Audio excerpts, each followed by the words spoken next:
Well, let's talk some 5A football, Jake, here on the show. First thing I want to do is, I'm not quite sure why, but for some reason I've had Lance Madden of Sherryland as a junior all season long. I come to find out he's a senior. Maybe I just wanted to watch him for another season. But let's clarify that. I've been saying it wrong all year. Lance Madden is a senior. You know that? Yeah, well, I think so. I looked on the program. Oh, okay. And everybody's complaining to me about it, so I figure when someone calls you a mean name, then they probably have a point. So, Madden is a senior. Sherryland is going to win that district unless something crazy happens. The big games, though, are not in 31. They're in 32. First, let's talk briefly about PSJA and Donna, because that's a pretty good ball game. Donna's got to win this game, don't they? Donna has to win this game. Donna needs this win because losing to PSJA Southwest hurt them, because they couldn't afford to lose to the bigger teams now. Yeah, Mercedes, and it is bad. They can't lose to Mercedes, they can't lose to Ed Couch, they can't lose to PSJA. So they got to get one of them now. They got to climb back one game at a time. Yeah. I'm interested to see if Donna gets the screen passes working that were so effective against Pace. When I watched that Mercedes tape, I didn't see him doing that much of that because, look, face it, Mercedes has great speed on defense, great speed on both sides of the ball. Donna's up against it. PSJ got defensive touchdowns. Kristen Sanchez, I love that guy. And I like Eric Castillo. They both ran an interception in for touchdown. The Bears seem to be in good shape, but they better be careful. Donna's still dangerous. And they're traveling to Donna, so it's not going to be an easy win by any means, because you've got to play, Donna at home, and they're going to pack the stands. PSJA is going to bring their fans, but that's an old school game. Playing at the reservation is something different. Yes, it is. Well, I'll tell you, Mercedes was able to do that fairly well. Hey, let's talk about the Tigers against EdCats, because like we said, that's the rivalry of note.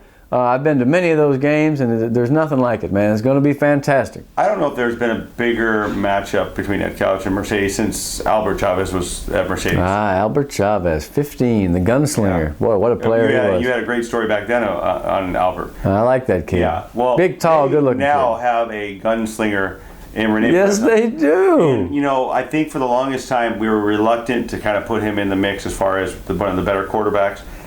What he's doing over there, he's winging the ball. He's throwing the ball. He's Brett Favre-ish with the ball. As far as he likes to throw it downfield. But he can hit those intermediate routes. Yes. He's hitting the slants. He's hitting the outs. He's hitting all his patterns, man. And I think that stuff in people like to kind of dismiss 7-on-7. Like me. But he threw the ball well in 7-on-7, and it's relating to the season because he's hitting everybody. He's got a great passing percentage right now. I would say he's probably. If we're looking at better quarterbacks, he's top 3. Yeah, I'd say he's top 3. Put it this way, he didn't get a touchdown pass on that trick play before the half because Roel got the run on that. Let me tell you about that. If you haven't figured it out, you haven't watched the video, Mercedes was up 20-0 late in the half, a minute to go. They throw a little slant pass to some kid, and he is going left to right, and then a receiver passes him parallel, and he flips him the ball, and he goes the other way. That's the hook and ladder with a twist, man, because you throw the defense off totally because you're going the other direction, like the Scarecrow in The Wizard of Oz. Phenomenal call. Unbelievable call. Hey, put the game away. Coach Roger Adame, that is, I messed up last week. Yeah, did you really? Yeah, but I guess I did too. I didn't hear. But Roger is doing a great job over there. The play calling that he's doing over there, and and what they're doing over there, it's not like they've reinvented the wheel. They've just fine-tuned a really good machine. Yeah, and they've got kids who can run the field and catch the ball, man. A lot of rotting flesh factory first down. That's kind of gross, but whatever. Okay, I understand it's an advertising thing. They're moving the ball very well. Their defense, like I said, is very fast. They got a couple of big pluggers in the middle, but then those linebackers, Blanco and this Fabricio Quintanilla, I'm telling you, man, that guy's really, both of them are fast. Yeah, and the thing about this is, the whole thing is predicated on a good defense, too, because, they shut out Donna. Or shut out? Was it shut out? 37-7. 7, yeah, pretty much. Yeah. Their defense is playing really well. Since the Cal Allen game, and the Cal Allen game, if you remember that, they played really good defense. 28-0. They didn't get them but 250-some yards. Cal Allen, now since, has come 4-2. By the way, parenthetically, about the 6As, Carroll finally lost. Really? 50-49 to East Central. So McAllen and Permian's only got one loss. So those two losses are looking better for McAllen as the year goes along. Yeah. Those were not SAP teams. All right, so back to this game. We talked a lot about Mercedes. We don't want our people in the Delta to get mad. We're about to talk about Ed Couch. You think they have a chance to win this game? Oh, I still think that their defense is what leads that team. Every year we talk about Ed Couch's defense. They always have guys that hit, come in there. They got guys that can make the ball swagger. Yeah. They lost a lot of kids from last year, but these newcomers are coming up to scratch big time, man, on defense and particularly on offense. Bragging about Andrew Segura, the last 2 games he's had 2 touchdowns each, right? Mm-hmm. So, no, I feel like Ed Couch has a chance to win. You've got to slow down and press us. All right, you've got to keep the game in the 20s. Yeah. You know, if it's in the 20s, I think Ed Couch also has a chance to win this. Here's the problem about slowing down presses, man. He's been getting some great protection this year. And he does throw, it's not like he just sits back there for an hour and throws the bomb. They also throw a lot of things that are quick little looks, you know, quick little hitters. Mm-hmm. So what do? Do you pin your ears back and come? Do you play man? I mean, gee whiz, he's asking for it against Josh Goddard's on those guys. Daniel Martinez is good. And here's the thing I've seen too. When they bring a corner, you know, whatever team has brought a corner, we have all the games this year from Mercedes Online. You bring a corner in, your corner better be a big corner. That's right, or sneak up on him with a bat. Because when they wrap him up, they just fly He don't off. stay wrapped, man. Yeah. He's a big, strong kid. He is what we had, you know, in the past in Los Fresnos with the big quarterback. He's Silva, yeah. Yeah, you know. And I think he has better arm. Yeah, hard to bring down. He doesn't run as much. No, but he has better arm. But he has a better arm. Well, and Brandon Gutierrez, that kid, I think was he number 1? I can't remember. No, that's Roel. I'm going to do it right here and eventually. That Gutierrez made a one-handed catch for the first touchdown. Mercedes is playing great. I feel like they have the edge playing at home. But on the other hand, look, Ed Couch is Ed Couch, man, and it's like Harlins and San Benito. That was the number 2 rivalry, them and Donna Westlaco. So you don't count Ed Couch out, because anytime you do, man, those guys have enough swagger to make it happen. We shall see what Aguinaga does against those speedy Mercedes linebackers. Mercedes has team speed on both sides of the ball, man. Yeah. They really do. I think they're the fastest team, them and Sherryland. Yeah, and I think that they could, you know, I think that they're the better team out of both 5As. I mean, I really do. I mean, I actually think they could give Sherryland a run for their money. Well, people are starting to talk about that on the forums. Huh? Mercedes or whoever, Alice. There's always some guy from Alice that's talking, man. He's pretty funny. I like that dude, man. Yeah.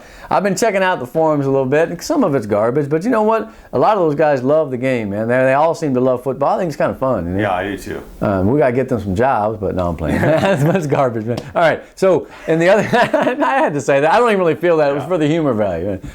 So Sherryland comes back to play. Now they're looking at Roma. Roma's starting to falter a little bit. Yeah. Roma's not doing what they did last year. Of course, they don't have an Orly Solis to bail them out of situations. No, I like Pete Rodriguez. He's a pretty good little back, but Roma's having trouble making points. And if you have that problem against Sherryland, boy, I don't know. That's going to be hard. Yeah. The one thing I can say about that district is it's not as competitive as I thought it was going to be. Well, Veterans is taking a hit, although Diego Hernandez is doing good. He hit both De Leons. He heard me say Roman, and he said Jay can catch a touchdown too, man. They did their job. They won 14-0. Vela comes back and scores 42. Now they got a Valley View team that Ubaldo Pena and the Tigers got a good win against Rio. I'm happy to see that. They just shook up the district a little bit. Yeah, they did. For the 3 and 4, because we thought Mission Vets could, kind of shoot themselves in the foot with the Santos Villarreal injury. But now with Rio losing, it kind of opens it up a little bit. Well, I'll tell you. Rio, especially with Roma not doing as well. You remember when we were talking about Santos as a sophomore? Mm-hmm. Well, now we're talking about Diego Hernandez. He had like 280 yards. He had a big game, threw 39 times. That guy's not bad at all, man. They've got the weapons. Look, if a quarterback is new and he comes in and he ain't got no receivers, he ain't going to look that good. Yeah. But if you got some good-looking kids like they have, then I'm glad he stepped in and did that, because they needed that. That team, look, they still want to make it, and I think they will. Yeah, I think so, too. Yeah. Well, now, that's the 5A scene. What used to be the 4As, right? Okay, I'm getting it. What about the 3A? There's one game on my mind, and I have to make this announcement now that I will be down in the Gulf area watching Port Isabel and Rio Hondo. That's going to be great. I can't wait. Yeah. Hey, look, I want to see this game more than anybody, because Port Isabel has been the team for the last, 2 years, 3 years? 2 years?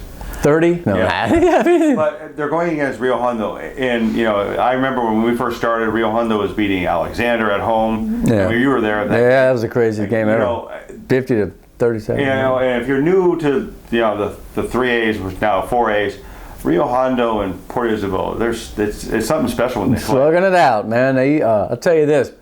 Neither team has played the toughest schedule, all right? And so you look at Port Isabel. Who was the toughest team Port Isabel played? Was it St. Joe? I think St. Rio at the time gave them a struggle, but that was, but Rio Hondo, they only played one really tough opponent, and what happened? They got beat by Sinton pretty good, right? So, I still think both teams have to prove themselves. Rio Hondo, because are they back to the stature that they usually appreciate and hold the last 5 or 6 years? And PI, Well, we believe that they're state ranked, right? They're 12 or 12, some such, right? But it's still a new team, right? Now, those core guys, I gave you a list here. The core guys, the Agustin Hernandez, Raul Villarreal, some of these guys that were there last year, they've come on and become the leaders, those big interior linemen. And with the great backs they have, the only thing I think they have to get better at is the consistency at the quarterback position. Because Mock is back, and he's a sophomore. Marco Colorado played. In other words, you go into a game, you say Rio Hondo has a little bit more steady quarterback play right now. Yeah, I think so too. Here's one thing I wanted to bring up is that La Feria at 5-1 is pretty much has been skating underneath the radar. Yeah. I mean, nobody talks about them. You know, they have Galpin, and Rosebell is a running back, and Adrian Pettis is a decent back, you know. But nobody seems to think that. No, they're not paper champs. They are actually playing good football. Who do they got this week? Hidalgo? They've got Hidalgo. So Okay. conceivably they go to 6-1. Hidalgo's not a pushover, but Hidalgo also is. They're going through some issues. Sure they are. La Feria Zapata is going to be big because Zapata's 6-1 right now, man. That team is tough. Oscar Salinas, man, La Feria Lions. I may have to vote for him. What do you think of them apples? I got that little thing in the mail. Yeah. For school board in Edinburgh. Pretty right sweet, now. So, man. Yeah. He's done a great job there. I mean, people underestimate him. I mean, when he was at Economides, people kind of took him for granted. But I mean, if you aren't from Edinburgh, you don't realize the gerrymandering of yeah, and it's a tough go out there, and so that's why you give Oscar credit for what he did and Gabe Pena even more credit for what he's done, because it's tough to win at Econ, man. Those kids have a lot of things on their mind besides football. Yeah. Now, here's the thing. I look at those lower level teams, and I feel like La Feria is a good solid team. Mm-hmm. I feel like Rio Hondo and PI, we're going to find out, man, because I have a feeling Rio Hondo going to be competitive, but it's still Port Isabel, and they still got some great players, man. They're getting players right and left come through, so I'm looking forward to the ball game. I always enjoy watching the game down close to the island, as it were. Yeah. So what else is going on here in the small schools? La Villa's got London. Yeah. The funny thing is, I was taking my daughter to do a gymnastics competition. I finally found London. Oh, really? Yeah, I found it actually really nice looking school. You should have thrown a bag of grapes at him or something. But London's no pushover this year. No, man, they've given up 48 points. They beat Santa Maria 48-9. That was a little surprising. I keep thinking London's a paper tiger, and La Villa better watch out, man, because I guess that team is good. Yeah, so it's a very tough win for La Villa if they get it. Well, now Lyford got on the good foot with a win. Wildcat. They beat Santa Rosa. They're going Wildcat a little bit with Jaden Taylor now. Is that right? Yeah. I did not know that. That's a big Wildcat. That's like a big old lion, man. Golly. They put the whole mountain lion out there. But they have a package out for him for Wildcat, which is a great situation because if you haven't seen Lyford's offense, it's a very spread happy offense. They're the original patented spread, right? Yeah, which isn't conducive all the time for a guy like him. No. But you put him at Wildcat. Find a way, get him involved. Good. He needs some touches. So Lyford's got a San Diego team, the Vaqueros, who are 4-2. They beat the Bishop 45-0. So now that's a pretty tough game.